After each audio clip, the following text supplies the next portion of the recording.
राम राम दोस्तों आइए आज हम बिहार की सैर करते हैं। तो बिहार में एक जगह है सिवान ज़िला, और सिवान ज़िला में पड़ता है महेंद्र नाथ बाबा का स्थान, तीर्थ स्थान। और ये महेंद्र नाथ बाबा जो है वो कोई कलयुग, वहाँ सतयुग द्वापर त्रेता के नहीं हैं, ये कलयुग के ही हैं। बहुत साल पहले, 500-700 साल पहले की बात है। नेपाल के राजा महेंद्र नाथ सैर करने निकले थे। अब वो, उनको था कुष्ठ रोग, वो सैर करने निकले थे। अब सैर करते करते वो वहाँ पहुँच गए जहाँ आज महेंद्र नाथ बाबा का तीर्थ स्थान है। और वहाँ था बहुत बड़ा जंगल। अब उस जंगल में पहुँचने के बाद अंधेरा हो गया, तो राजा ने सोचा कि अब कहाँ जाएँ। तो भाई उस समय तो गाड़ी वाड़ी तो था नहीं, हाथी घोड़ा में चलते थे लोग। तो अंधेरे में कहाँ जाएंगे, तो वहीं विश्राम कर लेते हैं। तो विश्राम करना था, लेकिन अब राजा को शौच लगा। तो उन्होंने अपने सिपाही को बोला कि भाई पानी का इंतजाम कीजिए। अब जंगल में पानी कहाँ से मिलता। तो भी वो सिपाही ढूंढने गया, तो एक ऐसा गड्ढा जगह मिला जहाँ थोड़ा सा पानी था, और उसमें जंगली सुअर जो है वो लोट-पोट हो रही थी। लेकिन अब पानी कहीं मिल नहीं रहा था, इसलिए उसी में से पानी कैसे भी करके वो सिपाही लेके आया। अब लेके आया, उसके बाद राजा शौच करने गए और शौच किए। उसके बाद वो पानी जहाँ-जहाँ उनको स्पर्श हुआ, वहाँ-वहाँ उनका कुष्ठ रोग खत्म हो गया, साफ़ हो गया, मतलब एकदम अच्छा हो गया। उनका हाथ अच्छा हो गया, जहाँ भी उनका वो पानी पड़ा वहाँ अच्छा हो गया। तो राजा बड़ा आश्चर्यचकित हुए और आके और फिर सिपाही से पूछे कि भाई आपने ये पानी लाया कहाँ से?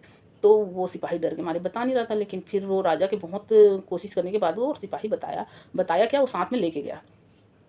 तो जैसे ही लेके गया, राजा को बोला कि इसी गड्ढे से मैं पानी लेके गया था। तो राजा बस वहाँ कुछ सोचे समझे नहीं, और सीधा पूरा उससे लोट-पोट होने लग गए, पूरे कीचड़ में लत-पत पूरा लोट-पोट हो गए, और उनका कुष्ठ रोग पूरा खत्म हो गया, पूरा एकदम अच्छा सुंदर हो गए। तो राजा बड़ा आश्चर्यचकित हुए, लेकिन राजा को कुछ समझ में ना आया। लेकिन रात को जब राजा वहाँ वहीं विश्राम किए उन्होंने, तो वो जब राजा सो रहे थे, तो स्वप्न में भोलेनाथ जी उनको स्वप्न दिए कि वो जिस पेड़ के नीचे थे, वो पेड़ था पीपल का पेड़। तो भोलेनाथ उनको स्वप्न में बताया कि हे राजा, इस पीपल के पेड़ के नीचे मैं हूँ, और मुझे यहाँ निकालो और स्थापित करो।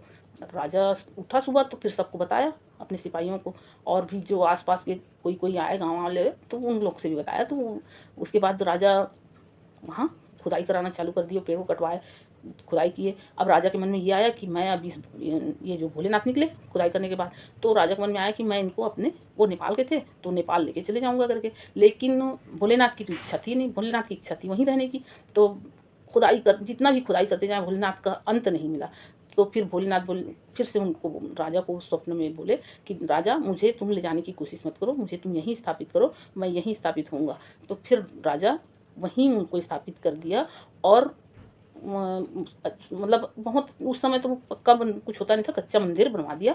और उसके बाद वो पोखर का बात आया, तो पोखर को वो राजा, बहुत बड़ा है, 500 कुछ बीघा में है वो पोखर।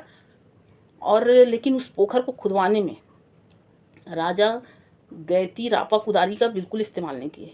राजा क्या किए कि उसमें पैसा छींट दिए उतने जगह में। पहले वो चलता था मोहर, मोहर, तो वो मोहर छींट दिए और बोले हल से जितना जो जोत सकता है, जितना निकलेगा वो सब उसी का। ऐसा कह के राजा ने पूरे इतने 500 बीघा में मोहर छींट दिए, और लोगों को बोल दिए कि जो इसमें जितना निकाल सकता है निकाले। उसके बाद वो हल से ही उतना पोखर खुदाया था। लोग हल चलाते गए मोहर के लालच में, और वो पोखर बन गया। वही पोखर है, और आज भी वहाँ की मान्यता है कि अगर कोई कुष्ठ रोगी वहाँ जाके नहाता है, तो उसका कुष्ठ रोग ठीक हो जाता है। और वहाँ जाके भोलेनाथ को जो जल चढ़ाता है, वो अगर मान लो कि जिसकी संतान नहीं है, संतान हो जाता है। और वहाँ की एक विशेषता ये है कि वहाँ मान्यता पूरी होने के बाद लोग घंटी ज़रूर चढ़ाते हैं। तो वहाँ दोस्तों इतना घंटी है कि आप गिन नहीं सकोगे। छोटा बड़ा मतलब पूरा घंटी ही घंटी है पूरे मंदिर में। मतलब पूरा उस मंदिर को मतलब घंटी से ढक दिए लोग।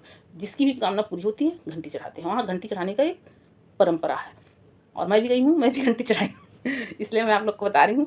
तो ये है, ये जानकारी मैं दी आप लोग को। ये भोलेनाथ का मतलब देखिए, सतयुग द्वापर त्रेता में तो सब कुछ होता रहा, लेकिन कलयुग में भी ऐसा हुआ है, इसलिए मैं आप लोग को बताना चाहिए। और आप लोग को ये जानकारी कैसी लगी, आप लोग कमेंट करके ज़रूर बताइए। और मेरे इस चैनल को सब्सक्राइब कीजिए अगर आप लोग नए हैं तो, और मेरे इस वीडियो को लाइक कीजिए। ठीक है दोस्तों, आप लोग मेरे को कमेंट करके बताएंगे कि आपको ये जानकारी अच्छी लगी, तो इससे मेरा उत्साह और बढ़ेगा, और मैं और भी जानकारी कहीं कहीं से आप लोग को देती रहूँगी। ठीक है दोस्तों, राम राम दोस्तों।